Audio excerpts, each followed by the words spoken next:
आप देख रहे हैं न्यूज बीट पारस जहांजेब के साथ। खत का झगड़ा, एहतजाजी तहरीक और पंजाब की सियासत, ये हैं वो बीट्स जिन पे बात करेंगे आज न्यूज बीट में।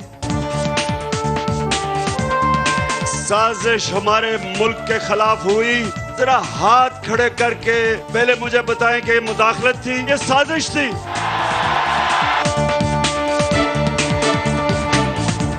रात के 12 बजे अदालतें खुल गई। मैं वो क्या जुर्म करना था जो आपने अदालतें खोल दी? अगर हमें दीवार से लगाया, मुल्क को नहीं आपको नुकसान पहुंचेगा। मेरा सबको पैगाम है कि हमने पुरअमन रहना है। अस्सलाम वालेकुम, मैं हूँ पारस जहांजेब। इमरान खान और मियां नवाज शरीफ दोनों एक दूसरे के सबसे बड़े सियासी मुखालिफ हैं। इनमें कई इख्तलाफात हैं, लेकिन हुकूमत से निकाले जाने के बाद की सूरत हाल देखकर अंदाजा हो रहा है कि दोनों की हिकमत अमली में कुछ चीज़ें मुश्तरक भी हैं।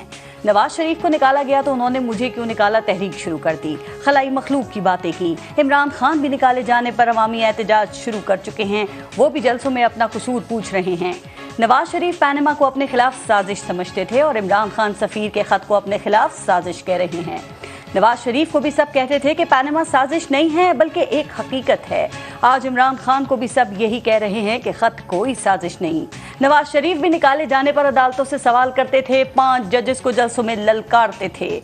इमरान खान भी रात को अदालतें खुलने पर सवाल उठा रहे हैं, बार बार अपना कसूर और अपना जुर्म पूछ रहे हैं। नवाज शरीफ भी निकाले जाने का जिम्मेदार एस्टेब्लिशमेंट को समझते थे और इदारों के सरबराहों के नाम ले लेकर हिसाब मांगते थे।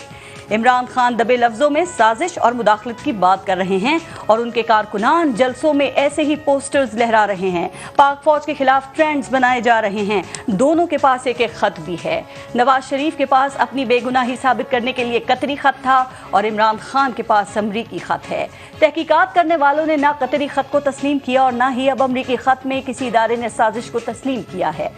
नवाज शरीफ पर बाद में मजीद मुकदमात बने। इमरान खान भी अपने खिलाफ फॉरेन फंडिंग समेत कई मुकदमात का खदशा जाहिर कर रहे हैं। ये सब चीज़ें तो दोनों में मुश्तरक हैं। अब कुछ फ़र्क भी देख लेते हैं। नवाज शरीफ को करप्शन इल्ज़ामात पे अदालत ने निकाला था और इमरान खान को अदम एतमाद के जरिए वोट आउट किया गया। निकाले जाने का फैसला नवाज शरीफ ने भी कबूल नहीं किया था और इमरान खान को भी ये फैसला कबूल नहीं। नवाज शरीफ जिला वतन हुए और इमरान खान मुल्क में ही हैं। एक फ़र्क ये भी था कि उस वक्त सिर्फ नवाज शरीफ निकले थे। नून लीग की हुकूमत कायम रही थी, लेकिन इमरान खान के साथ उनकी हुकूमत भी चली गई है, बल्कि उन्होंने असेंबलियों से इस्तीफे ही दे दिए हैं। एक फ़र्क ये भी है कि नवाज शरीफ ने जलसे ज़रूर किए लेकिन अदम इस्तेहकाम की तरफ नहीं गए, क्योंकि मरकज़ और पंजाब में उनकी अपनी हुकूमतें थीं। लेकिन इमरान खान का इस वक्त सिर्फ एक मुतालबा है और वो है फौरी इलेक्शन, और इसके लिए वो हर हद तक जाने के लिए तैयार हैं। मियां नवाज शरीफ ने मज़ाहिमत की, इदारों पर इल्ज़ामात लगाए। आज देख लें कि वो कहाँ हैं। वो मफरूर हैं, मुल्क से बाहर हैं। अब इमरान खान साहब भी शायद इसी तरफ बढ़ रहे हैं और ये रास्ता हरगिज़ अच्छा नहीं। आज अवाम इमरान खान के साथ है तो उन्हें चाहिए कि अपने सपोर्ट बेस को वोट बेस में कन्वर्ट करें, पुरअमन सियासत करें, इल्ज़ामात और साजिशी बयानियों से बाहर निकलें, चूँकि यही रास्ता पाकिस्तान की खिदमत का रास्ता है। क्या इमरान खान ऐसा कर सकेंगे? आज के प्रोग्राम में हम इस पर भी बात करेंगे और आज प्रोग्राम में हमें ज्वाइन किया है सीनियर तज्ज़ियाकार हैं मोहसिन बेग साहब, सीनियर तज्ज़ियाकार हैं इरशाद भट्टी साहब और सीनियर तज्ज़ियाकार हैं उमर चीमा साहब। अस्सलाम वालेकुम, बहुत बहुत शुक्रिया आप सबका प्रोग्राम में शिरकत के लिए। पहले एक ब्रेक लेंगे, देखते रहिएगा न्यूज़ बीट।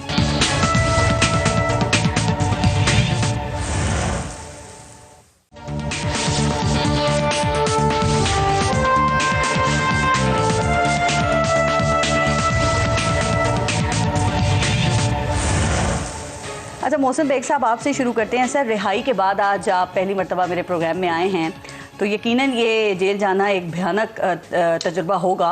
आपने इस तजुर्बे से क्या सबक सीखा? मैं आपको क्या एक्सपीरियंस बता सकता हूँ। ये एक्सपीरियंस ऐसा है जो कुछ ही दिनों में एक्स प्राइम मिनिस्टर साहब भी हासिल कर लेंगे। अच्छा। और मैं तो खबर है इस हवाले से आपके पास? 18 दिन रहा हूँ, खबर नहीं है। जो कुछ उन्होंने किया है वो पब्लिक के सामने आ जाएगा। वो अभी से ही कह रहे हैं तोशाखाना केस हो या फॉरेन फंडिंग केस हो या इनकी मनी लॉन्ड्रिंग का जो केस अभी खुलेगा आरिफ नकवी के हवाले से, वो 20 लाख डॉलर हैं। तोशाखाना में क्या गैर कानूनी काम हुआ है?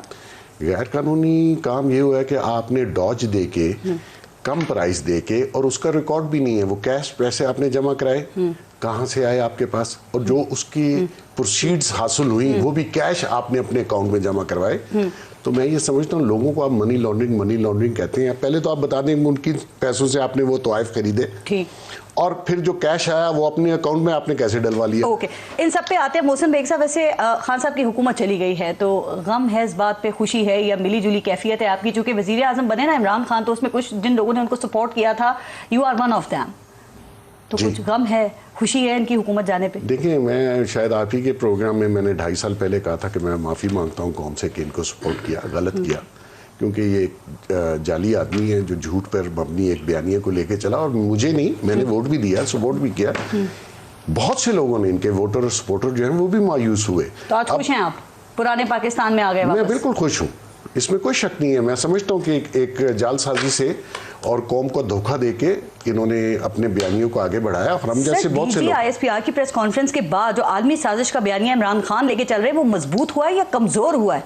वो बयानिया था ही नहीं। इन्होंने एक फर्जी खत को, और खत जो था, केबल जो था, उसको शाह महमूद कुरैशी साहब ने चेंज किया है, और वो आपको आने वाले दिनों में हकीकत खुल जाएगी। जो एम्बेसडर साहब जो है, ये कोई मजाक है कि इसको कोई चेंज कर सकता है? इन्होंने मजाक बनाया है, इन्होंने मजाक बनाया है। खुफिया केबल होती है, देखिए उसकी जो डिकोडिंग है वो आपने जिस तरीके से अपने मतलब के तहत उसको टिल्ट करके बना लिया, वो आने वाले दिनों में असद मजीद साहब जो एम्बेसडर हैं वो भी बताएंगे, फॉरेन सेक्रेटरी भी बताएगा।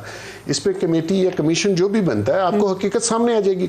अगर DG ISPR ने उसको क्लियर किया है, ये पहली बात तो ये कि ये प्रेस कॉन्फ्रेंस आज से 20 दिन पहले होनी थी जी, लेकिन वो उन्होंने फिर भी इसका भ्रम रखा एक्स प्राइम मिनिस्टर का कि इसका झूठ जो है ये शायद खुद ही रियलाइज कर जाए। लेकिन अभी इनकी जो दूसरी मिनिस्टर हैं शीरी मजारी साहिबा, उन्होंने तो सारी चीज़ों को ही झूठ करार दे दिया। ये इंस्टीट्यूशन है, ये आपकी PTI नहीं है जहाँ पे झूठ का बयानिया चल जाता है। आप इंस्टीट्यूशन के बयानिए को गलत साबित नहीं कर सकते। पूरी PTI DG ISPR की प्रेस कॉन्फ्रेंस की तरदीद कर रही है, अपने जो इनका बयानिया है साजिश का उस पर डटी हुई है, और वो ये भी कह रहे हैं कि वो जो 3 उन्होंने ऑप्शंस रखे थे ना, वो कहते हैं कि वो भी फौज ने अप्रोच किया था वजीर आजम जो उस वक्त थे। मुझे ये बताइए कि फौज को मैंने उस पर ट्वीट भी किया, उसी दिन किया जिस दिन ये ऑप्शन लेके गए थे। ये झूठ है। खान साहब ने हर कोशिश की कि किसी तरीके से, और उसमें भी जो बेसिक चीज थी कि शहबाज शरीफ साहब को प्राइम मिनिस्टर ना बनाया जाए, PDM में से किसी को बना दिया जाए। हाँ। और जो दूसरी कंडीशन थी कि हमारे खिलाफ केसेस ना खोले जाए, यानी कि आप झूठे केसेस मेरे समेत सब पे बनाएं, और आपके जो असली केस, जो चोरी आपने की, जो फ्रॉड किया, झूठ बोला, जो इस आइन को तोड़ा, उसके तहत आप पे केस ना बने। क्यों ना बने? क्योंकि आप इस ला को मानते नहीं। कहते हैं मेरा जुर्म क्या है, वो तो मानते ही नहीं है कि उन्होंने आइन को तोड़ा है, कोई गैर आईनी काम हुआ है। पारस, जुर्म की इतनी लंबी फहरिस्त है, वो आपको पता चल जाएगा। अभी तो 4 दिन हुए हैं, रो क्यों रहे हैं?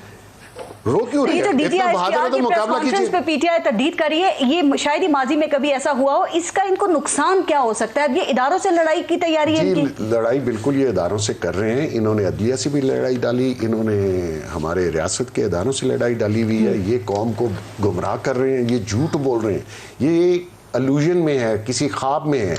ये खान साहब को हकीकत थोड़े दिनों में पता चल जाए। सर, लेकिन DG ISPR ने देखें साजिश का जिक्र नहीं है उन्होंने कहा, लेकिन उन्होंने मुदाखलत को माना है। उन्होंने कहा गैर सफारती ज़बान में मुदाखलत की गई है। मुदाखलत की तो उन्होंने प्रेशर जारी भी कर दिया है ना जी। ये तो आम रूटीन में होता है। ये केबल्स ये कोई इतनी बड़ी बात नहीं है। पार्टी एहतजाज का तरीका है, कुछ गलत हुआ होगा तो डिमांड भेजा गया है ना सर। झूठ का बयानिया जो उन्होंने शुरू में कहा कि मेरे खिलाफ साजिश हुई और मेरी आपकी गवर्नमेंट को अमेरिका निकालेगा, खुदा का अमेरिका नहीं चाहता था, वो मेरी गवर्नमेंट का खात्मा चाहता था। उन्होंने कहा तहरीक कामयाब हो गई, आप कौन है? गुनाह माफ। आप बताइए आप कौन है? आपने क्या किया? नहीं, क्या किया आपको? रशिया चले गए थे, आजाद खारजा पॉलिसी कहते लेके चल रहा था। वो तो बात की बात है। उसी बात को नोट कहा था। देखें पारस, उसी बात को असिस्टेंट सेक्रेटरी ने कहा कि आपको नहीं जाना चाहिए था जिस दिन उन्होंने यूक्रेन पे अटैक किया। मतलब इसमें तो कोई बड़ी बात नहीं है, इसमें साजिश कहां से आ गई? इरशाद भट्टी साहब, पहले जरा आप यही वाजे करें कि ये मुदाखलत और साजिश, इसमें क्या फ़र्क है? और आप समझते हैं कि इमरान खान के खिलाफ साजिश हुई है या गैर सिफारती ज़बान में सिर्फ मुदाखलत की गई है? अच्छा, शायद हम तीनों ही थे शो में। एक शो में जब अदम एतमाद आ रही थी तो मैंने शायद कहा था, बहुत दफ़ा कहा कि इस अपोजिशन ने इमरान खान को रिलीफ पैकेज देना है, बहुत बड़ी ड्रिप लगा देनी है, इससे इमरान खान को कितना फायदा पहुंचेगा कि उनकी bad governance, bad performance, mismanagement सब खत्म हो जाएगी। अब इस पे आ जाएगी एक जुमला शहबाज शरीफ साहब और हम इस पे आते हैं, अभी उन पे आएंगे। हाँ, और अच्छा इस पहले जरा साजिश और पहली बात यह कि साजिश वो होती है जो बता के नहीं की जाती। साजिश, मैं अगर मोहसिन भाई के खिलाफ साजिश करूंगा तो मैं नहीं बताऊंगा कि मैं साजिश करनी है ना। मैं ये थोड़ी कहूंगा कि मैं आपके खिलाफ साजिश करने लगा हूं और ये मेरे पॉइंट्स हैं और ये लोग शामिल हैं तो मैं साजिश की इजाजत चाहता हूं। तो ये साजिश तो और साजिश का फिर एक दूसरी बात है कि इसको नेगेट करते हुए दो बातों को कि अल्लाह के नाम पे अभी भी वक्त है कि हम वायलेंस की तरफ जा रहे हैं, तसादम की तरफ जा रहे हैं और हम जलाओ घराओ की तरफ जा रहे हैं, मार कुटाई की तरफ जा रहे हैं, तो ये ना करें। और दूसरी बात है कि कोई गद्दार नहीं है, इसको भी साइड पे करें। अब 3-4 सफारती जुबान में अगर ये मुदाखलत की गई है, इसको हम साजिश कह सकते हैं? नहीं, एक और बात है कि फॉर एग्जांपल ये रूटीन के हैं भाई। एक मोहल्ले के शुरू में कोई एक बंदा मुझे हर रोज एक गाली दे देता है, फॉर एग्जाम्पल मुझे गाली देता है, मैं घर आ जाता हूँ। फिर एक मेरा छोटा भाई जाता है, उसको गाली मिलती है, वो भी घर आ जाता है। फिर उसके बाद एक मेरा तीसरा भाई जाता है, गाली, वो खड़ा हो जाता है कि तूने मुझे गाली क्यों दी। तो क्या मैं कहूँ कि यार हमें तो रोज गालियां पड़ रही थी, तुम क्यों खड़े हो गए हो? गाली है ना, रूटीन में हमें पड़ रही है। बात कुछ चीजें जो इमरान खान साहब आज जो उनका 26% पे थे, आज 42% पे हैं। अपने लोगों को कन्वे क्या किया? क्या पहले तो हम मानते ही नहीं थे खत है, खत है ना, तरीके अदम एतमाद से पहले था ना। अमरीकी हुकाम ने बुला के कहा था ना, 9 दफा उसमें जिक्र है ना अदम एतमाद का, और कहा गया कि अगर इमरान खान के खिलाफ अदम एतमाद कामयाब हो गई तो फॉरगिवन, सब माफ कर दिया जाए, अगर नहीं होगी संगीन नताइज भुगतने पड़ेंगे और पाकिस्तान से तल्लुकात इस तरीके अदम एतमाद के बाद देखेंगे। इमरान खान क्या चीज है? क्यों अमेरिका नाराज होगा? वजह पहली ट्रंप और जो उसकी पार्टी के साथ इनकी जप जोड़ थे, जिम जप थे, तू बड़ा एथलीट है, मैं बड़ा एथलीट हूं, नंबर 1। नंबर 2 इंटरव्यू में अड्डे कोई नहीं मांगे थे, absolutely not. Number 3 Russia. Number 4 पराई जंगे। नंबर नहीं लड़ेंगे, अब हम बहुत हो गए। आगे क्या आगे? अच्छा फिर है कि क्या अमेरिका रिजीम चेंज नहीं करता? करता है। और इस सर्द जंग से नहीं करता, सर्द जंग में नहीं, बहुत सर्द जंग के दौर में 72 दफा उसने मुख्तलिफ मुल्कों में तब्दीली की, हुकूमत तब्दीली कोशिश की। जो बाइडन क्या कह रहा था तुर्की के बारे में? आईनी तरीके से की है 72 ममालिक में रजीम चेंज की कोशिश। नहीं, गैर आईनी। और किसी पे के इनके पास हथियार है, किसी के पास है कि ये डिक्टेटर है, किसी के पास ये कि आवाम खुश नहीं, किसी के पास ये कि ये दुनिया के लिए खतरा है, किसी के लिए ये इंसानियत का दुश्मन है। तो बाइडन का क्या क्लिप उधर वायरल हो रहा था अमेरिका में कि मैं फंडिंग डेमोक्रेटिक तरीके से उर्दवान को हटाऊंगा दूसरों को फंड करने के लिए। फिर रशिया को उसने धमकी दे दी, रशिया को धमकी दे दी, वहां नहीं हटा सका होगा। मैं उस बाइडन से अभी वक्फे में पूछ के आपको बताता हूं कि वहां क्यों नहीं। हुकूमत बड़ी वल्नरेबल थी ना, सिर्फ 4 तो इत्तेहादियों के ऊपर खड़ी हुई थी। वो एक अलग टॉपिक, वो अब दूसरी तरफ। अच्छा मेरी उस पे, अच्छा नंबर 1। नंबर 2 ये है कि खत था, अदम एतमाद के पहले था, अदम एतमाद का जिक्र था उसमें। और फिर बाबे बाइडन ने कभी इमरान खान को फोन किया? वो तो अभी शहबाज शरीफ को अच्छा नहीं, वो तो वजीर खारजा साहब और सारे कर दिया। अच्छा सर, अब हालात इस नौबत पे पहुंच चुके हैं कि मुझे ये बताइए कि अब या तो लग रहा है कि इदारा गलत बयानी कर रहा है या इमरान खान गलत बयानी कर रहा है। आपके ख्याल में क्या इस नौबत तक, इस नहज तक हालात पहुंचने चाहिए थे? और आप क्या समझते हैं कि इदारा सच बोल रहा है या इमरान खान सच बोल रहे हैं? नहीं देखो, इदारे ने क्या कहा है कि साजिश नहीं हुई, मुदाखलत हुई है। मुदाखलत हुई, माना ना मुदाखलत हुई और अनडिप्लोमेटिक लैंग्वेज। अब इमरान खान क्या कहते हैं? वो कहते हैं साजिश हुई है, वो डटे हुए इस चीज के ऊपर। इमरान खान साहब का तो नैरेटिव ये है ना कि ये अमेरिका ने रिजीम चेंज किया, अपोजिशन उसकी आलाकार बनी, और उनका तो ये भी है कि वहां से पैसे आए और सारा, उसको छोड़ दीजिए। मैं सिर्फ वो कह रहा हूं जो अभी तक सामने आए। कल खत, जैसे मोहसिन भाई कह रहे हैं, कोई खत 2 आ जाते हैं, उसका पता चल जाता है कि ये जाली था, ये असली था, फिर एक अलग बात एक दूसरी तरफ चल जाएगी। अभी तक जो साजिश ये तो नहीं हुई है कि कुछ लोग न्यूट्रल हो गए हैं, और अगर वो न्यूट्रल ना होते तो ना आलमी साजिश का बयानिया सामने आता और ना ही इमरान खान की हुकूमत का धड़न तख्ता होता। ये साजिश तो नहीं हुई। अच्छा, बड़ी दिलचस्प सिचुएशन आ गई है कि फॉर एग्जाम्पल फौज को इमरान खान साहब क्यों पसंद करते थे? न्यूट्रल है और जनरल बाजवा जैसा कोई डेमोक्रेट जनरल नहीं है। आज फौज को क्यों वो नापसंद कर रहे हैं? छोड़ दीजिए इसको। सुप्रीम कोर्ट को इमरान खान साहब पसंद करते थे और ये अदब में मरे जा रहे थे, ये तड़पी जा रहे थे। अब ये अदब में मरे जा रहे हैं, वो तड़पी। इलेक्शन कमीशन, इमरान खान ने चीफ इलेक्शन कमीशन लगाया, वो मुजाहरे कर रहे थे। आज बिल्कुल उल्टी सिचुएशन। नैब न्याजी गठजोड़, FIR न्याजी गठजोड़, आज बिल्कुल उल्टा है। मैंडेट चोरी, आप बताओ ना, आप आओ ना पुराने पाकिस्तान वालों, आप आओ, 2 जुमले सिर्फ, मैंडेट चोरी, इमरान खान को लाया गया जी, इमरान खान को धांधली हुई, झुरलू फेड़ा गया, सारा कुछ किया गया, तो अब वो भी कह रहा है ना कि मेरा मैंडेट चोरी किया है। पंजाब में भी चोरी किया है, अच्छा। मरकज में भी चोरी किया है, और फिर लाया गया मुझे किस तरह, तो मुझे निकाला किस तरह गया, उसका भी जवाब दो। अभी आपने पुराने पाकिस्तान का जिक्र किया, पुराने पाकिस्तान में कैसा लग रहा है उमर चीमा साहब अब आपको? और हमारा ख्याल रखा जाएगा कि नहीं मिनॉरिटीज का? इनके ख्याल का ये देख लें, आज भी ज्यादा टाइम ले रहे हैं। नहीं, यानी कि इनको अभी तक कोई फर्क नहीं महसूस हो रहा कि पुराना पाकिस्तान है, ये नया पाकिस्तान है। नहीं, टीवी पर इनका भी ज्यादा टाइम है, ज्यादा बोलते हैं, फ्री स्पीच इनकी पूरी तरह प्रोटेक्टेड है, कोई इस तरह का इनको मसला नहीं आ रहा। अच्छा उमर चीमा साहब, मैं चाह रही हूँ आप भी जरा इसको भी अपनी बात भी कंटिन्यू करें, उसको भी क्लियर करें कि ये साजिश और मुदाखलत में क्या फर्क है, और मरासले में जिस साजिश का जिक्र किया गया है कि गैर सफारती ज़बान इस्तेमाल की गई है, क्या इसके तहत किसी की भी हुकूमत को आईनी तौर पर हटाया जा सकता है? देखें, एक तो आज ना इस इशू पे जो मैंने डिटेल रिपोर्ट देखी है किसी भी अखबार में, वो आज डॉन अखबार में पब्लिश की है, ठीक है। अच्छा, वो अनवर इकबाल साहब की रिपोर्ट है जो कि वाशिंगटन में होते हैं, ठीक है।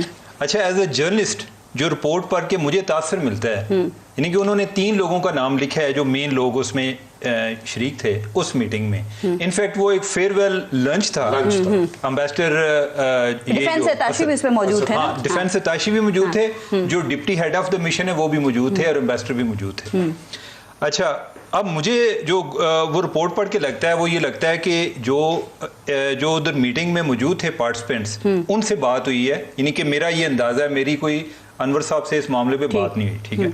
अच्छा, उसमें ये आया, वो ये कहते हैं कि यहाँ तक जो एक मैं उसका पढ़ रहा था, अभी भी मैं देख रहा था जब ये बात कर रहे थे कि जहाँ तक अदम एतमाद की बात है ना, पहली बात तो ये है कि अदम एतमाद की बातें मैं खुद इधर अक्टूबर नवंबर में सुनता आ रहा था, लेकिन मैं जो है, यानी कि मैं कभी उनको, मुझे कोई बात करता ना, मैं कहता है कि यार इनसे एक बिल नहीं रोका जाता, तो इन्होंने अदम एतमाद क्या लाना है, ठीक है। यानी मैंने कहा जी कि जब होगा, अगर ये एक्चुअलाइज हो जाएगा, मैं तो तब मानूंगा, मुझे नहीं लगता कि ये कामयाब होगा, लेकिन ये बातें हो रही थी, ये नहीं था कि कोई ये मार्च में शुरू हुई थी। अच्छा, उसमें वो कह रहा है, यानी कि वो पार्टिसिपेंट इनको बता रहा है कि जी वो जो डोनाल्ड लू है, उसने कहा जी कि हम जो है हम वॉच कर रहे हैं जो अदम एतमाद की मूवमेंट चल रही है पाकिस्तान में, ठीक है, और इसका इम्पैक्ट होगा हमारे रिलेशंस पर। अच्छा, इसको हम अगर पाकिस्तान के कॉन्टेक्स्ट में देख लेते हैं कि जो बाइडेन प्राइम मिनिस्टर को फोन नहीं करता, हमारा कभी जो नेशनल सिक्योरिटी का एडवाइजर है वो उधर जाके वाशिंगटन बैठा रहता है कि यार फोन कर लो, वो नहीं करता। कभी जो खान साहब हैं वो अपने हरबे इस्तेमाल करते हैं कि मैं इनको प्रोवोक करूंगा तो शायद इस तरह फोन कर ले, वो इस तरह भी फोन नहीं करता, ठीक है। अब यह है कि हमें ये यकीन हो गया कि जब तक बाइडेन मौजूद है ना, हमारे तल्लुकात नहीं बेहतर हो सकते। अब हम इधर बैठ के अगर असेसमेंट कर लें, हम अमेरिका को इधर एक फर्ज करते हैं, हम ये कहेंगे यार जब तक ये बाइडेन है ना, हमारे रिलेशन नहीं ठीक हो सकते। अच्छा, ये नेचुरल है, यानी कि ये असेसमेंट करना। बताएं, धमकी थी या नहीं थी? आप कह रहे हैं कि वो एक नॉर्मल रूटीन की कन्वर्सेशन थी। कोई एक तो कोई धमकी नहीं थी। कल एक सेक्रेटरी खारजा थे हमारे, उनका भी लेटर आया हुआ था, आर्टिकल था रियाज मोहम्मद खान का। उन्होंने कहा जी कि ये जो अमेरिकन है ना, ये ओवरऑल ये ज्यादा है कि इनकी कन्वर्सेशन फ्रैंक, या आप इनको ज्यादा अगर क्रूड वर्ड इस्तेमाल करना चाहते हैं, ब्लंट कह लें, ठीक है, इनकी ब्लंट होती है, इनके इस तरह से बात करते हैं। अब ये है कि या तो इन्होंने उसको प्रॉपरली कंटेक्चुअलाइज नहीं किया, या इन्होंने अपने सियासी मकासद के लिए उसकी तशरीह शुरू कर दी है। अच्छा, ठीक है, ठीक है। अच्छा, दूसरी बात, अगर ये इसको फॉरेन कॉन्स्पिरेसी समझ लिया जाए एक लेटर को, तो नवाज शरीफ के खिलाफ इससे बड़ी क्या कंस्पिरेसी थी कि पनामा पेपर आ गए थे। उनके पास इन जैसा प्रोपेगेंडा टीम नहीं थी। वो आप लेकर आए थे ना? नहीं, मैं आप लेकर आए थे तो भाई मुझे आप नहीं लाए थे क्या? नहीं, मैं बात ये कर रहा हूँ कि वो मुझे भी तो टारगेट कर सकते थे ना। यानी कि आप इससे, यानी कि आप ये कहते हैं कि वो ICIJ जो वाशिंगटन में है उधर से आए हैं और इसमें CIA की साजिश है, इसका मकसद नवाज शरीफ को हटाना है। उन्होंने साजिश नहीं कहा था। नहीं, एक दो दफा उन्होंने भी कहा है शुरू से। मैंने कहा कि अगर साजिश होती तो कम अज कम मुझे भी पता होता, यानी कि अगर मैं उस साजिश का हिस्सा, यानी कि वो उस प्रोजेक्ट का हिस्सा ना होता तो हो सकता है कि मैं भी आपकी बात को बाय करता। लेकिन अच्छा, एक और चीज, जब दूसरा उन्होंने कहा जी कि मेरे पे जो ओमान में या किधर हमने फौजी नहीं भेजी, यमन नए पाकिस्तान में सवाल ही नहीं करने दे रहे ठीक है, और मैं चुप करके बैठा। हमने ये भट्टी साहब से ये बात सीखी। अच्छा, आपने 6 अप्रैल को एक खबर दी थी, आपकी खबर थी कि साबिक वजीर आजम इमरान खान के 2 कानूनी मुशीरों ने अमेरिका में सफीर असद मजीद खान को डीब्रीफ किया है और दोनों शख्सियात ने उन्हें कुछ क्वेश्चंस भी दिए कि इसमें हाँ या ना में जवाब दिए जाए। ये डी ब्रीफिंग आपके ख्याल में ये क्यों की गई थी और क्या ये 27 मार्च को जो इमरान खान ने तकरीर की थी उसके बाद ये काम हुआ था? यानी मुझे एग्जैक्ट अब जो है ना डेट्स का नहीं याद, लेकिन मुझे ये जरूर पता है कि 2 लोग जिनकी लीगल बैकग्राउंड थी। अब मुशीर थे खान साहब के? हाँ, यानी कि एक वजीर थे, एक मुशीर। नाम बताएंगे आप हमें? बस अब मैंने अगर बताना होता उधर तक बता चुका। क्या एक एहतसाब के हवाले से मशहूर थे? नहीं, वो नहीं थे। अच्छा, एक वो तो नहीं थे जिनके बारे में कह रहे कि हमें गलत मशवरे दे रहे थे। वो भी जो है ना MCQs पूछते रहे असद मजीद को, आप भी मुझे पूछिए।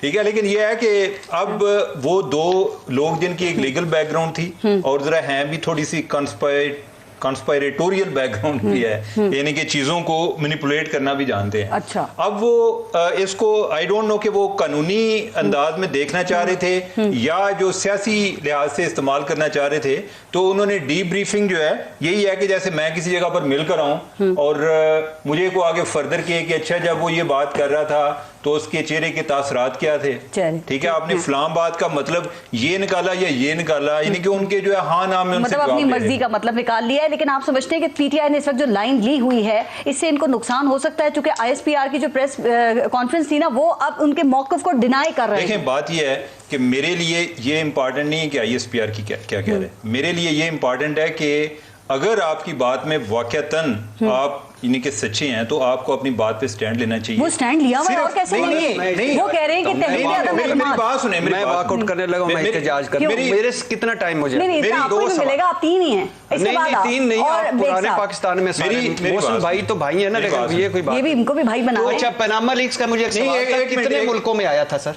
नहीं एक मिनट, मैं उसको ये अपनी तरफ से उसको ये इंटरप्रिटेशन की बात नहीं, मैं वैसे पनामा कितने मुल्कों में। अच्छा, यानी कि अगर ये बात होती तो फिर ये कहते हैं कि नवाज शरीफ के अलावा तो और कोई बंदा इस तरीके से नहीं गया है, वो आइसलैंड वाला गया। ठीक कह रहे हैं, पनामा लीग कितने मुल्कों में? भाई नहीं कि पनामा लीग को मैं इधर कैजुअलिटी, मेन कैजुअलिटी तो पाकिस्तान में हुई थी। नहीं, मेन कितने मुल्कों में? वो आइसलैंड का एक वजीर आज़म यही ना, यानी कि उसने तो शुरू में कर दिया ना रिजाइन, उसके बाद जो एक पनामा और इस खत को कंपेयर नहीं किया जा सकता। क्यों ये जाली हो या झूठ हो या ये तो वो करप्शन इसकी पूरी दुनिया में। अच्छा, नहीं बात सुनिए, आप ये कह रहे थे मेरी बात सुनिए, नहीं हटाया गया। नहीं एक मिनट बात सुनिए, मेरी बात सुनिए जी, करप्शन था, ये आपने कैसे तय कर लिया था कि करप्शन था उसमें?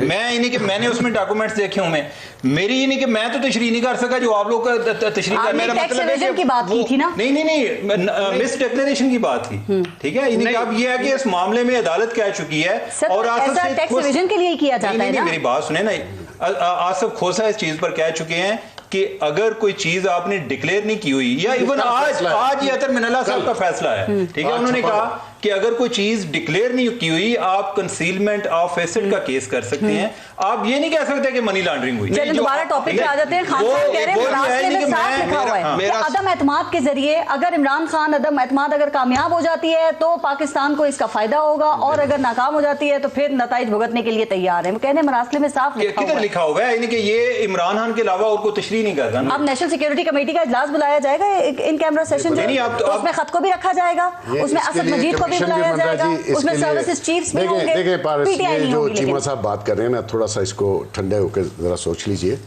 बेसिकली जो डिकोडिंग हुई है और जिस लंच पे असिस्टेंट सेक्रेटरी लू आए हुए थे वहाँ पे मिलिट्री सेक्रेटरी भी मौजूद थे, उस पर स्टेट के रियासत के अदारों ने उनसे भी पूछा है और वो बेस थी हमारे रियासत के अदारे की प्रेस ब्रीफिंग और प्रेस कॉन्फ्रेंस की। उन्होंने भी इस चीज़ को डिनाई किया। अब खान साहब अकेले अगर ना माने, वो तो किसी चीज को नहीं माने। सर आप समझते हैं, मैं फिर पूछती हूँ, आगे चलते हैं, आप समझते हैं मुदाखलत तो हुई है ना? पर DGISPR भी गलत कह रहे हैं क्या? नहीं, मुदाखलत से आपकी गवर्नमेंट चेंज हो जाती है। मैं आपके शो में दिसंबर से कह रहा हूँ, थोड़े दिन रुक जाए, आप रिपीट करें। कितनी बार खत्म आदम एतमाद के हवाले से? ओ भाई सबको पता आ रही है, सबको पता है। मैं आपके शो में कह चुका हूँ, दिसंबर से आ रही है, दिसंबर से मीटिंग शुरू है। क्या बात करते हैं? मतलब अमेरिकन पाकिस्तान में, मेरा बेटा अमेरिकन स्कूल में पढ़ता है, उनको पता हो ना जी आज पारा में एहतजाज है, वो पहले स्कूल की चिट्ठी भेज देते हैं कि जी आज स्कूल बच्चे को ना भेजना। देखे ना, दे आर वेल अवेयर कि पाकिस्तान में क्या हो रहा है, दे हैव इंफॉर्मेशन कि ये जो सियासी लोग हैं ये मिल रहे हैं, ये कर रहे हैं, उनके पास मतलब हम जर्नलिस्टों के पास है तो उनके पास नहीं है। बिल्कुल होगी। वो क्या इधर इतनी बड़ी एम्बेसी क्या उधर वो खाने के लिए बैठे हुए? ठीक, सबको पता था, इन्होंने टिल्ट किया, इनके पास कोई नैरेटिव और है नहीं, पब्लिक में क्या करने जाएंगे? जो कंटेनर में नारे लगाए। आप इनके जलसे देख रहे हैं बेग साहब कितने बड़े बड़े हो रहे हैं, एक कॉल पे हर शहर से लोग एहतजाज पे निकल रहे हैं। ये गलत है कि इस कौम का ये हाल है, इसीलिए ये मुल्क यहाँ पे पहुंचा है। पॉपुलैरिटी में इजाफा नहीं हो रहा। झूठ को देखिए, झूठ पर मबनी बयानियां अमेरिका को भी, अमेरिका फिर आप मुर्दाबाद भी कहे ना, फिर आप अमेरिका से डॉलर भी मंगवा रहे हैं। वो एहतजाज आपने देख लिया, उन्होंने कहा वाशिंगटन में एहतजाज है लेकिन अमेरिका के खिलाफ कोई किसी से दुश्मनी नहीं है। अच्छा, इस मुल्क से दुश्मनी है, इस अवाम से दुश्मनी है, इस फौज से दुश्मनी है, इस दिलिया से दुश्मनी है, क्या करते किसी से भी नहीं है सर। 2 महीने पहले जब हम बात कर रहे थे तो आप ये कह रहे थे कि अपनी बैड गवर्नेंस और महंगाई की वजह से इमरान खान की पॉपुलैरिटी कम हो रही है। ये इलेक्शंस हार रहे हैं, अब वो खुद इलेक्शन का मुतालबा कर रहे हैं। आपको नहीं लगता कि उनको एक नई सियासी जिंदगी मिल गई है? नहीं, इलेक्शन होंगे और आज हंगू में पहले हिसाब होगा, पहले उनके जराइम का हिसाब होगा। अगर दुनिया जेल में गई है तो भाई साहब ने भी जेल में जाना, जो क्राइम किए, जो आइन तोड़ा, जो चोरियां की हैं। वो फराह गोगी को हमारी रिश्तेदार तो आपने ये कहा एक जगह कि इमरान खान पर अमेरिका में कोई मनी लॉन्ड्रिंग का मुकदमा बन सकता है। आरिफ नकवी को भी अमेरिका के हवाले कर दिया गया है और फॉरेन फंडिंग का फैसला भी 1 माह में आ सकता है। ये आने वाला वक्त क्या बहुत मुश्किल हो रहा है इमरान खान के लिए? जो किया है वो भरना तो पड़ेगा। ये मनी लॉन्ड्रिंग का केस अमेरिका में जी, ये 20 लाख डॉलर जो आरिफ नकवी साहब ने स्टेटमेंट भी दे दी, एफिडेविट भी दे दिया। देखिए ये इस तरह है कि बिल गेट के पैसे थे, मैं आपसे पैसे लूं मेडिसिन और हेल्थ इश्यूज के ऊपर और मैं उसमें से साइफन इन करके इनको भेज दूं, इट्स अ क्राइम। क्योंकि उन्होंने कहा ये हमारे पैसे फ्रॉड करके खा गया है। उस फ्रॉड में से जो 2 मिलियन है वो इमरान खान साहब को मिला है। साबित कर सकेंगे ये सारी चीजें? वो उसने खुद एफिडेविट दे दिया है। इरशाद भट्टी साहब, इमरान जिसने दिए वो एफिडेविट दे रहा है ना। इमरान खान की हुकूमत अभी खत्म हुई है और आप देखें कि केसेस की भरमार शुरू हो गई है। कोई तो की बात कर रहा है, कोई फराह की बात रोना शुरू कर दिया है। सर होने तो देना। ये बताइए कि खान साहब की जो ईमानदारी का जो उनका एक इमेज है, क्या ये उसको डेंट लगेगा? इससे वो खतरे में है उनका एक इमेज ईमानदारी का? नवाज शरीफ साहब को कोई डेंट लगा? पूरी सियासत वो आज में हमारे टीवी चैनल्स पे मेरे 2-3 भाई कह रहे थे कि असल विनर, असल वर्ल्ड कप विनर, असल ट्रॉफी विनर तो वो है। आप नवाज शरीफ को करप्ट समझते हैं? बिल्कुल समझता हूँ, क्यों नहीं समझता। डेंट लग गया, इमरान खान का भी पूछना। डेंट लग गया ना। इमरान खान साहब को जब आउटसोर्स, हमने जो हर प्रोग्राम में बात की कि जो फॉर एग्जाम्पल अगर ये जो खातून अव्वल के पहले रिश्तेदार बुजदार साहब के सारे और ये जो फाइनेंसर और डोनर्स, ये जो हम कहते हैं कि ये करप्शन करते हैं और इमरान खान साहब को कई मरतबा ब्रीफ किया गया, बताया गया और उन्होंने कोई उस पर एक्शन नहीं लिया, तो इसका मतलब है कि उन्होंने अपने करप्ट्स पर नजर हल्की रखी और बाकियों को किया। लेकिन इमरान खान खुद करप्ट है, अब वक्त आ गया है, पहली बात। दूसरी बात है कि साबित, दूसरी बात यह है कि हमारे सारे दोस्त कहते हैं कि वो नवाज शरीफ साहब ट्रॉफी विन करके लाए, पूरी सियासत उनके गिर्द घूम रही है और ये सारा मास्टरमाइंड, इमरान खान भी मान रहा है मास्टरमाइंड वो है, नंबर 1। शहबाज शरीफ साहब को कोई करप्शन का डेंट लगा? जमानत पे वजीर आजम बन गए। हमजा शहबाज को कोई करप्शन का डेंट लगा? जमानत पे वजीर आला बन गए। और जमानत पे जो कई हैं, झूठे के सच्चे एक साइड पे रख दीजिए, और टीटी वाला बहरहाल झूठा नहीं है, लेकिन अगर ये इसके बाद कई वजीर बनेंगे जो जमान, हम क्या कहते थे? इमरान खान जमानत पे नहीं थे, दहशतगर्दी का जो हम क्या कहते थे कि मैं करप्शन की बात कर रहा हूँ, ना बनाते इमरान खान को, हमने बनाया था वजीर मैं कह रहा हूँ कि ना करते, वही चला लें। अब बाकियों का कुछ हो गया है तो उसका भी हो जाएगा। कहानियां आती हैं, जब एक चढ़ता सूरज होता है सलाम, ईमानदारी का है तो ठोक। नहीं, इस मुल्क में जो सबसे इंपॉर्टेंट बात है कि मैं तो इस कौम के, इसके सारे को कभी भी ग्लैमराइज नहीं किया। आज वो घर बैठा हुआ था, पूरा पाकिस्तान बाहर निकला हुआ था। क्यों निकला हुआ था? रो रही हैं खवातीन, क्यों रो रही हैं? इस पे एतराज है जी पूरा पाकिस्तान। अच्छा, थोड़ा सा पाकिस्तान, छोटा सा पाकिस्तान, इतना सा पाकिस्तान, वो ठीक है, मैं भाई की तादाद में लोग निकले। अच्छा, फिर लू साहब की एक बात सुनने, लू साहब, मेरे प्यारे लू साहब, वो इंडिया को भी यही धमकियां दे रहे होते हैं, पाकिस्तान को भी यही धमकियां दे रहे थे, उनका काम ही पर मेरे गालबन यही है। फिर दूसरी बात है पनामा, मोदी ने इंडिया को क्यों धमकी देते हैं? इंडिया कहता है खबरदार मुदाखलत ना करें हमारे। ये पुराने पाकिस्तान में ज्यादती है, देखो ये पुराने पाकिस्तान में ज्यादती है, मुझे बोलने को उमर चीज चीमा साहब की एक बात मैं मानता हूँ, ये आजादी इजहार राय के हक में है, तो मुझे भी बोलने दे। मैं नए पाकिस्तान का आखिरी बोलते रहे हो भट्टी साहब, और कितना बोलना। अच्छा नहीं, मैं वैसे इस मामले में भट्टी साहब को महरूमी का एहसास रहा है कि हालांकि इतना सबसे ज्यादा बोलते हैं। अच्छा, फिर दूसरी बात यह है कि जो पैनामा वाला वॉल्यूम 10 खोलना चाहिए, अब खोल देना चाहिए इस कौम के सामने वॉल्यूम 10 सुने। अगर पैनामा लीक्स इस खत से कोई ताल्लुक नहीं, वो तो कई मुल्कों का है, ऑफशोर कंपनियां बनाई। हमारा वजीर आजम इसलिए वो 3 दफा का वजीर आजम था, उनके बच्चे उसमें आए, तो मेरे वजीर आजम ने खुद कहा कि मैं मुझ पे छोड़े, मेरे बच्चों पर इल्जाम आया, मैं घर चला। वॉल्यूम 10 में क्या है? वॉल्यूम 10 में अब छोड़े वॉल्यूम 10 में वो बताने आपको, जब आपने कहा खुलना चाहिए नहीं, वो खुले पता चले ना कि ये क्या क्या हुआ, क्या क्या सारा खुलेगा तो पता चलेगा। इनको क्या पता।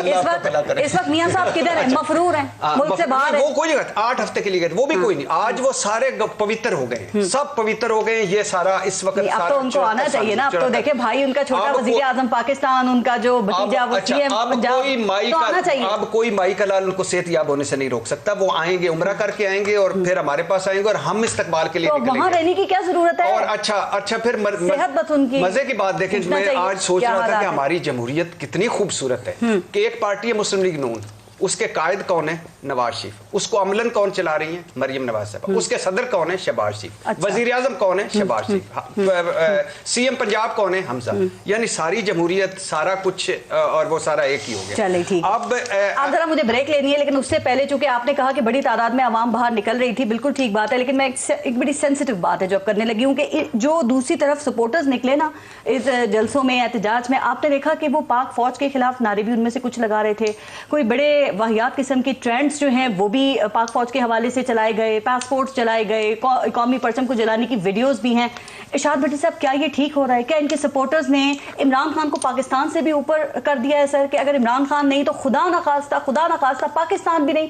खान साहब को इन लोगों से अपने आप को अलहदा नहीं करना चाहिए, कहना नहीं चाहिए कि मेरा इनसे कोई ताल्लुक नहीं है, और मना करें इनको कि खुदा के वास्ते बंद करें ये हरकतें? ये ठीक नहीं है तो मना कैसे? अब पहली बात ये है कि जो बाहर सड़कों पर आकर हुकूमत गिराना कल भी नाजायज था और आज भी नाजायज है। नंबर 1। पहले कौमी असम्बली में फौज के खिलाफ तकरीरें हों, गुजरावाला के जलसे में हों, इमरान खान के जलसों में ये नारे रखें, ये खौफनाक है, काबिल मुजम्मत है, काबिल अफसोस है। इसकी जितनी भी मुजम्मत की जाए वो कम है। ये एक इदारा, मैं अक्सर कहता हूँ, एक इदारा रह गया जो कदमों पे है, अगर उसको भी आपने सारों ने मिलकर तबाह करना है तो कर दें। सर पासपोर्ट इमरान खान का पासपोर्ट है, ये कौमी परचम इमरान खान का है, और इस मुल्क के लिए 1 करोड़ पारस, 1 करोड़ इरशाद भट्टी, 1 करोड़ नवाज शरीफ, 1 करोड़ इमरान खान कुर्बान हो सकते हैं। आज ये लीडर हैं, कल कोई और लीडर होगा, तो खान साहब इन लोगों को कहीं तो सही ना। अपने जलसों में आपने उन्हें कहते हुए सुना कि प्लीज मुजम्मत करें इस बात की कि आपने ये काम नहीं करना, ये पाकिस्तान के लिए ठीक नहीं है। उनको डिवाइड नहीं करना, उनको कौम को एक करना है ना। लीडर का यही काम होता है। अगर आप नहीं, अब ये जो है ना, ये सारी ये लंबा चलेगी नहीं। बात बुनियादी तौर पे ये है, जो छोटा सा इशू है, आप अपना मुकदमा लड़ें कि आपको रिजीम चेंज किया है, साबित करें, लोगों को पहुंचाएं, आप वो सारा कुछ करें, मगर ये ना करें। ये क्योंकि ये मुल्क का मामला है। आप इसके ऊपर कमेंट कीजिएगा। उमर चीमा साहब ब्रेक लेते हैं, देखते रहेगा न्यूज़ बीट।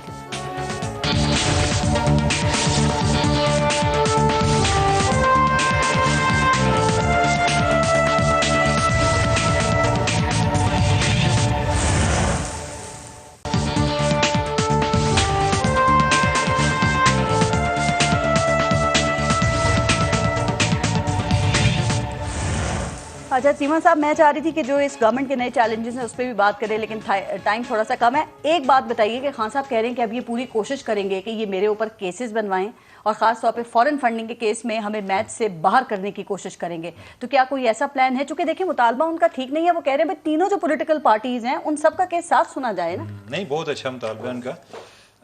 मसला ये है कि ये केस जो है 2014 से चल रहा है, ठीक है, 7-8 साल हो गए ना। और खान साहब क्यों बार बार, यानी कि ये दूसरों को तो बड़ा एक मॉरल ग्राउंड्स पे चैलेंज देते थे कि आपको ये नहीं करना चाहिए, आप फलां गवर्नमेंट जो है वो स्टे पर चल रही है। अपने केस में इन्होंने कितनी दफ़ा स्टे लेने की कोशिश की है। मैंने जब आखिरी दफ़ा गिने थे आज से कोई 2 साल पहले, तो मेरे ख्याल 8 दफ़ा इन्होंने स्टे के लिए अप्लाई किया था हाई कोर्ट से, ठीक है। अच्छा, उसमें बात क्या होती थी, ज़्यादातर ये अकबर एस बाबर की लेजिटिमेसी को कि ये बंदा कंप्लेनेंट बन सकता है या नहीं, ठीक है। और आर्गुमेंट क्या था कि इसका तल्लक पीटीआई से नहीं है, तो लिहाजा ये कंप्लेनेंट नहीं बन सकता। ठीक है, तो अब आप अपने बंदे को तो ये कह रहे हैं कि हमारे खिलाफ वो केस भी नहीं कर सकता जो आपकी पार्टी का बंदा है। इख्तियार को चैलेंज कर रहे थे इलेक्शन कमीशन के, यानी हाँ, अपने बंदे के बारे में आप ये कह रहे हैं कि वो हमें पूछ नहीं सकता, तो दूसरी पार्टियों को आप फिर कैसे पूछ सकते हैं? उनकी पार्टियों के अंदर से अगर कोई कंप्लेन आएगी तो फिर वो लहदा सुन लेंगे। और ये केस जो है ये तो सबसे पुराना है, आप तो भी जाके दूसरों को दरमियान में नहीं है उनको ला रहे हैं ना कि उनके केस भी सुने जाए। तो आपका केस जो है, जिस तरह वो कहते थे कि प्राइम मिनिस्टर नवाज शरीफ था तो कहते थे जी कि 400 अगर बंदा है तो सबसे पहले इसका हिसाब होना चाहिए। तो प्राइम मिनिस्टर आप थे, आप एक रूलिंग पार्टी हैं और आपका केस भी सबसे पुराना है, पहले आपका तो वो एहतसाब करते हुए भी यही कहते थे कि जिन्होंने पुरानी करप्शन की है पहले उनका एहतसाब हो जाए, उसके बाद जो पीटीआई की गवर्नमेंट में लोग हैं क्योंकि उन्होंने अभी किया उनका हो जाएगा। इनको आइडिया है नहीं कि ये कितना एक संगीन केस है। अब ये है कि वो उसकी लेजिटिमेसी को, सर इसमें जान कितनी है इस केस के अंदर? जान तो जो है ना, यानी कि वो जो डालनी थी वो अकबर एस बाबर ने ऑलरेडी डाली हुई है। ठीक है, अब तो ये है कि ये तय होना है कि उसमें क्या होता है, यानी कि वो एक प्रूवन केस है ना, यानी कि अगर ऐसा ना होता तो ये बार बार उधर रिकॉर्ड पेश करने से या इलेक्शन कमीशन को ये कहें कि आप फलां चीज इनको नहीं दिखा सकते, फलां डॉक्यूमेंट जो है, मतलब अब सजा का तयन होना है इस केस में सिर्फ? हाँ, यानी कि वो तो एक डेफिनेटली वो तयन। ये बताएं खान साहब के साथ जो इतनी बड़ी तादाद में लोग निकल रहे हैं, आपको लगता है कि इनकी पॉपुलैरिटी में इजाफा हुआ है? और ये क्या इतनी पॉपुलैरिटी है कि अगले इलेक्शन में ये जीत सकें 2/3 अक्सरियत से जो उनका दावा है? देखिए, यानी कि ये मुझे नहीं आइडिया कि ये पॉपुलैरिटी जो है यानी कि ऑप्टिक्स की हद तक तो बहुत अच्छी है, यानी कि इसमें कोई शक नहीं है कि खान साहब ने गेन किया है। ठीक है, अब लेकिन ये है कि गेन क्या किया है, यानी कि मैं अगर इस बुनियाद पे जाऊं तो अमेरिका में ट्रंप भी बड़ा पॉपुलर आदमी था। ठीक है, लेकिन उसकी वजह से पूरी दुनिया में फैक्ट चेकिंग ऑर्गेनाइजेशन बनना शुरू हो गई, यानी कि वो इतनी ज्यादा गलत बयानी करता था और सबसे ज्यादा यानी कि मीडिया को टारगेट भी उसने किया। यानी कि अभी हमारे यहाँ भी ये चल रहा है ना, उसको पूछता कि मीडिया को टारगेट क्यों करते हो, वो कहता था कि चूंकि ये मेरे बारे में फैक्ट्स लेकर आते हैं तो मैं नहीं चाहता कि मेरे फॉलोअर्स जो हैं वो इनको पढ़ें। सर टाइम खत्म हो गया, मुझे सिर्फ एक कमेंट, कल पंजाब में जो कुछ हुआ, बल्कि मोहसिन बेग साहब आप बताइए, पंजाब में जो कुछ हुआ है वो हमारी मईशत के लिए एक अच्छा शगुन है? मईशत को तो छोड़िए, जमहूरियत के लिए अच्छा हुआ। जमहूरियत के लिए ठीक है ना जी। और जो किस ढिठाई से इमरान खान ने ट्वीट भी किया और किस ढिठाई से गवर्नर साहब क्या बयान कर रहे हैं, वीडियो बच्चों ने भी देखी है। जिस तरीके से पीटीआई के हमायत याफ्ता परवेज अलाई साहब और पीटीआई ने कंडक्ट किया है, ये शर्म आनी चाहिए। सर उनको तो मार पड़ गई, परवेज अलाई साहब को बाजू भी टूट गया उनका। अल्लाह का वास्ता है, वो जिस तरीके की एक्टिंग कर रहे थे एक्टिंग ही सीख लेते, एक्टिंग थी। और देखें कोई प्रूफ होना चाहिए, पुलिस स्टेशन में गए हैं कि मेरी बाजू टूट गई है। सर वो पायोडीन से जोड़ना पड़ गया उनका बाजू। सुन तो ले, पायोडीन से बाजू जुड़ जाता है तो फिर हर चीज जुड़नी चाहिए। उन्होंने कहा जी पहले आप मेडिकल करवा लें। मकसद ये है कि खान साहब को थोड़ा सा अभी भी टाइम है, कोई इज्जत शायद बच जाए इनकी। गलत बयानी से मत काम लें, खुद गलत काम कर रहे थे, गवर्नर से, सदर से, परवेज अलाई से, स्पीकर से, सबसे गलत काम कर। इस पे लास्ट कमेंट इरशाद भट्टी साहब, आपके जो दोस्त हैं वो उस्मान बुज़दार, उनसे गवर्नमेंट चली गई है तो आपने उनसे इज़हार अफसोस भी किया, और कल जो पंजाब में हुआ उस पर जरा कमेंट कर दें। मेरे उस्मान बुज़दार साहब आए थे परवेज अलाई साहब के पास, आपने देखा, वो भी क्लिप देखा होगा कि वो पूछ रहे थे कि कब हुआ, यानी मेरे पास मेरा मासूम आदमी होता तो पता चलता नहीं, उनको कभी भी किसी मामले में कभी बर वक्त पता नहीं, इसमें सच्चे थे वो, और वो साथ ही बैठे हुए थे परवेज अलाई, नहीं तो उनको पता था ना। अच्छा ये पुराने पाकिस्तान में मुझे बात ही नहीं करने थे। कर लो। साजिश हुई उनके खिलाफ आपके दोस्त के? किसके? उस्मान बुज़दार, तो जो बाइडेन डायरेक्ट उसके खिलाफ था। अच्छा आखिरी बात ये है कि जो कुछ भी हुआ है पंजाब में वो गलत हुआ है, ऐसा नहीं होना चाहिए। वायलेंस, तशद्दुद, मार कुटाई, लड़ाई नहीं होनी चाहिए, लेकिन जमहूरियत को कोई खतरा नहीं, क्योंकि जमहूरियत होगी तो उसको कोई खतरा होगा ना। हाँ। उमर चीमा साहब, आपने एक ट्वीट कल किया इसी के ऊपर, पंजाब असेंबली के जो मनाजिर देखे गए कि वो गाँव के अंदर जब मुखालफिन को मारा जाता है ना तो मारने वाला खुद अपनी उंगली तोड़ लेता है मेडिकल के लिए। तो सर ये क्या जख्म ठीक नहीं था, क्या गलत बयानी की गई है? नहीं, फ्रैक्चर तो नहीं हुआ था। और जो कुछ पंजाब असेंबली में हुआ वो परवेज अलाई साहब को देखें, वैसे तो उन पे तशद्दुद हुआ ना, और वो दोस्त नजारी उनके ऊपर हुआ। मेरे लिए, मैं तमाम पॉलिटिकल पार्टीज के लिए, यानी मेरे लिए एक जैसी हैं, स्वाय इसके अगर किसी में फैशिस्ट टेंडेंसीज हैं और जो एक डेमोक्रेसी के लिए थ्रेट बन जाते हैं, यानी कि जो जिनमें अथॉरिटेरियन टेंडेंसी बहुत ज्यादा है, वो ओवरऑल एक हमारे जो एक सोसाइटी के लिए बड़ी डेंजरस है। ये नफरत की सियासत ये कभी भी डेमोक्रेसी के लिए अच्छी नहीं है, और कभी भी कोई एक बाशऊर आदमी इस सियासत को इनकरेज नहीं कर सकता और इसकी सपोर्ट नहीं कर सकता। ठीक, उमर चीमा साहब, मोहसिन बेग साहब, इरशाद भट्टी साहब, बहुत बहुत शुक्रिया आप सबका प्रोग्राम में शिरकत के लिए। अपना और अपने मुल्क का ख्याल रखिए। पारस जहां से इजाजत दीजिए। अल्लाह निगहबान।